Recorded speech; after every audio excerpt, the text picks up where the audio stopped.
un poco para que ustedes entiendan el por qué la presencia de nuestro país, en este caso Ecuador aquí, es justamente porque el gobierno de la Revolución Ciudadana en el 2007 inició un proceso de revolución en materia de discapacidades con la creación de la misión Manuel Espejo y hoy Secretaría Técnica de Discapacidades adscritos a la Vicepresidencia de la República. Para nosotros ha sido un trabajo muy esforzado, un trabajo muy articulado con todas las instituciones del Estado, con todos los ministerios.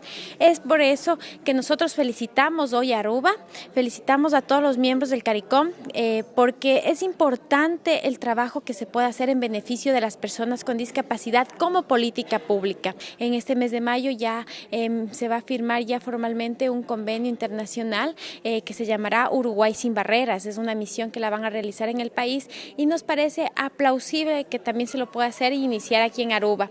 Nosotros en el Ecuador iniciamos el proceso primero identificando a las personas con discapacidad y tenemos 300.000 personas con discapacidad. Sabemos cuáles son sus necesidades, sabemos dónde están y es así que hemos creado diferentes proyectos y programas. Lo que se necesita primero es la voluntad política en realidad, un compromiso firme desde el gobierno y si es que existe eso creo que se puede crear muchas cosas.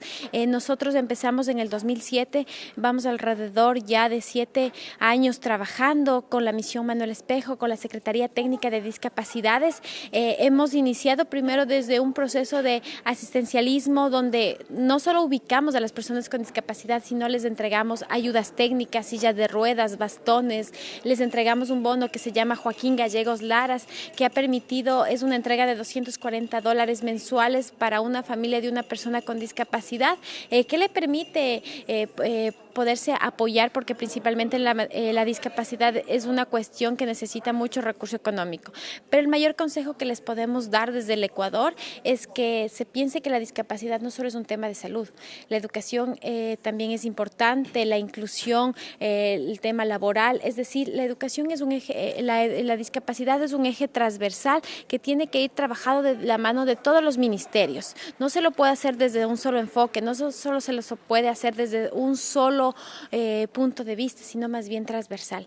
Y lo que también se necesita muy básicamente es tener una ley de discapacidad. Nosotros en el país ya lo tenemos y también les damos ese consejo, ¿no? Que inicien con eso, porque eso va a permitir que legalmente, jurídicamente, en el marco legal de su país, puedan tener todos estos principios para beneficiar a las personas con discapacidad y no solo como un beneficio, sino como una cuestión de derechos, porque las personas con discapacidad tienen derechos a los mismos servicios que pueden tener una persona sin discapacidad.